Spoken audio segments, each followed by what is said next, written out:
Nah, this whole ID thing they rolling out right now, caught me off guard, dog. Peep this. Texas Governor Greg Abbott signed a new law that will force Apple and Google to verify users' ages. We want them to have real experiences with real people. Verifying your age keeps a child safe. It's about how dangerous social media is for our children. The time to act is now. We must protect our children so that we can protect their future. You know what really pisses me off? This didn't even start with companies. It started with the government forcing Apple and Google to check people's ages. Because now, instead of getting on the internet like normal, there's a system where somebody has to confirm who you are first. At that point, you're not even using the internet anymore. You just being let in. Protecting the children has always been an effective way to push through policies that the general public would otherwise be opposed to. Social media companies are also largely unpopular with the general public, so for lawmakers, it's a slam dunk case that's very hard to oppose. The point is, every website that's holding onto your personal details is a big risk for you and a big risk for them.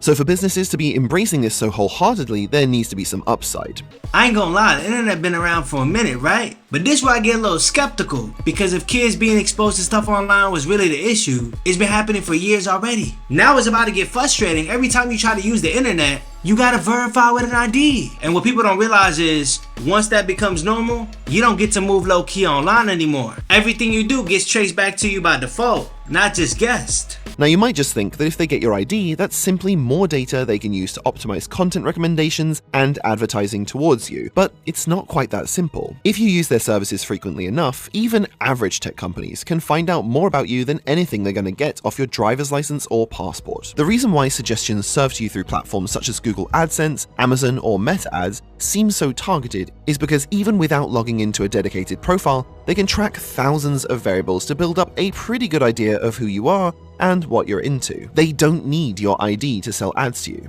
I'm gonna be real, I used to think this was just about ads too. And to be fair, that's how it works. Advertisers want to get their stuff in front of the people most likely to buy. So the more they understand how you move, the more money they make. But the crazy part is, they already do all of that without your ID. So this isn't really about improving ads. It's about something else. The real motivation is that companies like Amazon, Google, and Apple are already investing heavily into what they're calling digital credentials. About 11 months ago, Google quietly launched the Digital Credentials API to developers, which, in their own words, allows websites to selectively request verifiable information about the user through digital credentials such as a driver's license or a national identification card stored on a digital wallet. Bruh, every time I think about it, I just can't come up with the reason like, why do you need my ID? Like, okay, targeted ads, I'm already hip to that. But what's the real benefit here?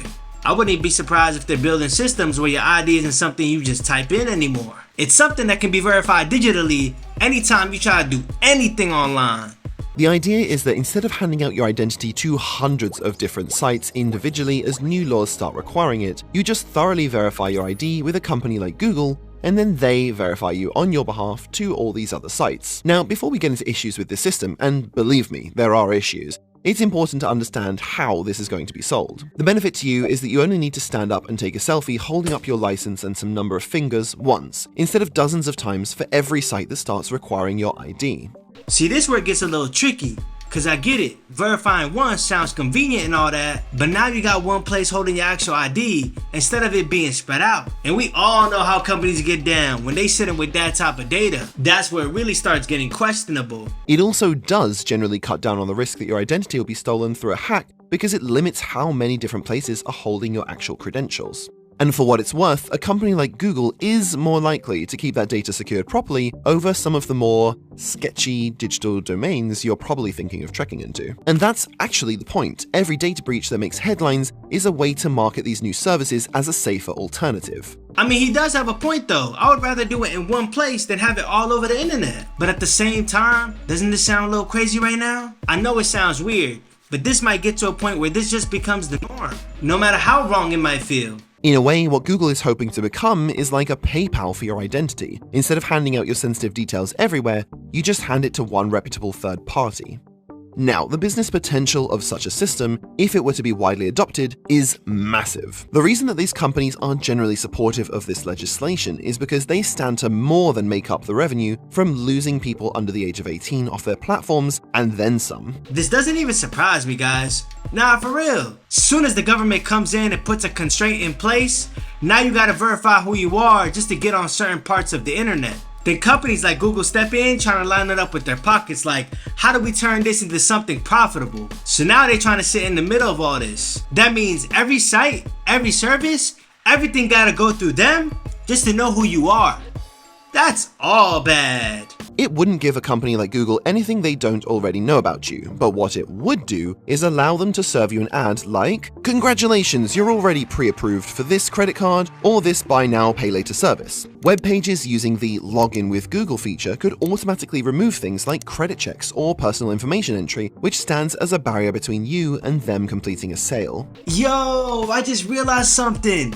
Every time I log into something, I don't even think twice. I just hit continue with Google and I'm in. No passwords, no extra steps, nothing. It's almost like we've already been conditioned for this before it even fully rolls out. Once everything works like that, you don't really stop and think anymore. You just go with it. Then it gets so easy, it's not just about logging in. It starts affecting how you move through everything else too. It would also make it really hard for sites offering services like gambling to not work with Google, because if people get used to using their inbuilt ID verification, they're instinctively going to go where it's offered, and be skeptical of sites that want to do things the old-fashioned way. This would make their advertising business far more lucrative in certain fields like financial services, gaming, and pharmaceuticals. I feel like this is one of them early bird gets the worm situations. Whoever builds around this first, they the ones that end up becoming the default for everybody else. So it's not even about using it. It's about creating a system that everyone else has to rely on. And in this case, it's Google.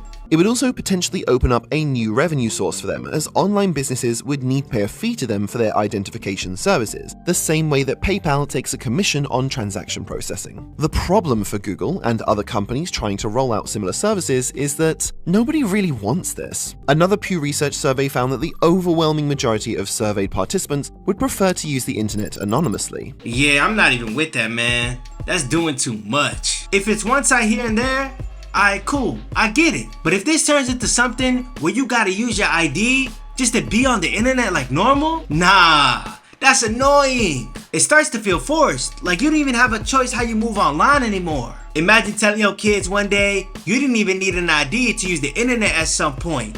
That's crazy. Now, they could slowly push people to get on board with it through a long marketing campaign and a gradual rollout, but that's going to be slow and expensive. Even if it's just out of laziness, most people aren't going to sign up for a digital credential system unless they really need to. So the best strategy for these companies is to make sure that people really need to. Tech companies have been spending millions of dollars in lobbying on these laws around the world, but they haven't been paying to fight the regulations, they've been paying to shape them.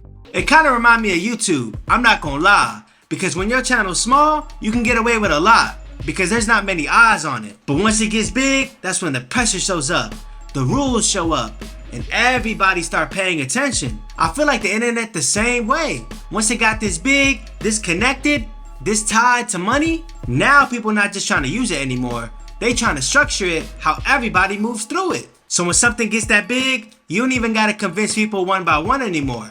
Just change the rules around it. Google's own announcement of their new credential system included a reference to the European Union's eIDAS 2.0 system as proof of how essential this new tool would become.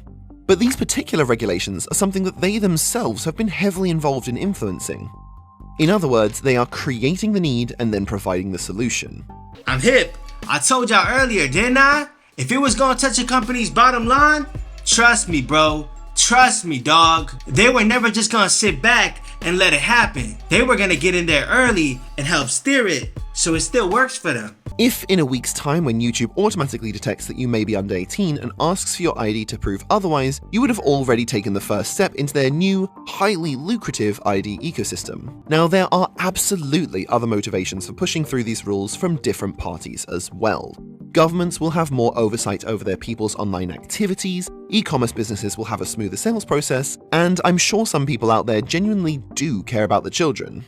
And that's the part I can't shake, bro. I can't believe you really headed toward a version of the internet where one day we gonna be like, damn, I miss when you could just hop online without having to prove who you were first. I'm curious to know what y'all think though. Let me know down below. Then watch this next vid, because if you think this is crazy, wait till you see my next vid. But to make sense of unpopular decisions, generally the best place to start looking is with who stands to make the most money.